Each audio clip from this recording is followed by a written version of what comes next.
আমায় যদি কেউ জিজ্ঞেস করে যে পৃথিবীতে সব থেকে বেশি সহ্য শক্তি কাদের, আমি কিন্তু খুব সহজেই বলতে পারবো পৃথিবীতে সব থেকে বেশি সহ্য শক্তি হলো পশ্চিমবঙ্গের যে কোনো চায়ের দোকানের মালিকের। কিন্তু কেন, বলে দিচ্ছি। আজকের ভিডিওয় আমি আপনাদের বলবো যে চায়ের দোকানে কি হয়। যে কোনো বাঙালি চায়ের দোকানে আপনি দামে কম মানে ভালো বিজ্ঞানী, ফিল্ম সমালোচক, রাজনৈতিক বিশেষজ্ঞ, বুদ্ধিজীবী এই সব পেয়ে যাবেন। চায়ের দোকানে আসা এই সমস্ত খদ্দেরকে দুটি ভাগে ভাগ করা যায়। এক, নিয়মিত লোক। দুই, অনিয়মিত লোক। প্রথমে আসছি 2 নম্বর টাইপের লোকের কথায়, অর্থাৎ অনিয়মিত লোক। এই অনিয়মিত লোক যে কেউ হতে পারে। এরা কোনো কিছু নিয়ে খুব বেশি মাথা ঘামায় না, এরা খুব চিল। এদের মূল মন্ত্র হচ্ছে যে যার বুঝবে, নেড়া মাথায় ফুল গুঁজবে, আমার কি, আসবো চা খাবো চলে যাবো, এরা তাই করে। চায়ের দোকানের আসল খেলোয়াড় হচ্ছে নিয়মিত ক্যাটাগরির লোকেরা। এই নিয়মিত ক্যাটাগরির লোককে আবার 5 ভাগে ভাগ করা যায়। সেগুলো কি কি? এই 5টা ভাগের প্রথম ভাগেই আসছে সব জানতা পাকা চালতা লোক। হেন কোনো বিষয় নেই যে বিষয়ে এদের জ্ঞান নেই, এরা সব জানে।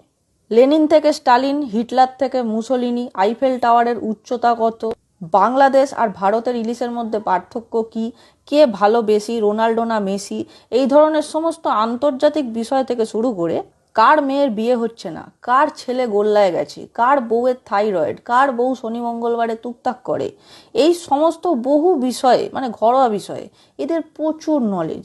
এবং এই ইনফরমেশনগুলো এরা অন্যদেরকে সম্পূর্ণ বিনামূল্যে দিয়ে থাকেন। করোনার ভ্যাকসিন থেকে পুতিনের পাজামা, এরা সব বিষয় সব জানে।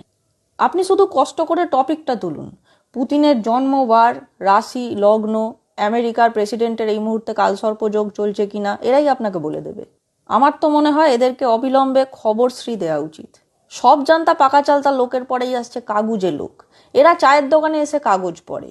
যে কোনো বিষয় যখনই তর্ক বিতর্ক হবে, এরা কিন্তু টুকটাক মন্তব্য, নিজের মতামত দিয়েই থাকেন, কিন্তু কাগজ থেকে চোখ সরান না। কাগজের দিকে তাকিয়ে এরমভাবে অত্যন্ত গম্ভীর মুখে এরা উত্তর দিয়ে থাকেন, কারণ মুখের দিকে তাকানোর প্রয়োজন মনে করেন না।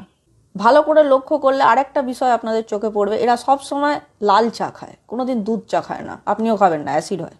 সব জানতা পাকা চালতা ও কাগুজের লোকের পরেই আসছে গুলভারেস্ট লোক। আপনারা হয়তো ভাবছেন যে গুলভারেস্ট আবার কি, বুঝিয়ে দিচ্ছি। দেখুন, সারাদিনে আপনি আমি প্রত্যেকেই হালকা ফুলকা গুল দরকারে দিয়ে থাকি, কিন্তু কিছু লোক আছে যারা পর্বত প্রমাণ গুল দেয়। তাই মাউন্ট এভারেস্টের পরেই এদের গুলের পর্বত, মাউন্ট গুলভারেস্ট। এদের কাছে সব টপিকেই বিরাট ডেটাবেস থাকে, কিন্তু সব চরিত্রের মতো এদের সব ডেটাও কাল্পনিক। রাজনৈতিক দল, ফুটবল দল, শ্যাম্পুতে ভিনিগার আছে কিনা, তারপর করোনার বুস্টার ডোজে পয়রা গুড় আছে কিনা, এই সমস্ত জটিল বিষয় এরা এমন এমন তথ্য দিয়ে থাকে যে শুনলে মানে পিলে একবারে আমাদের গিটকিরি দিয়ে চমকে চমকে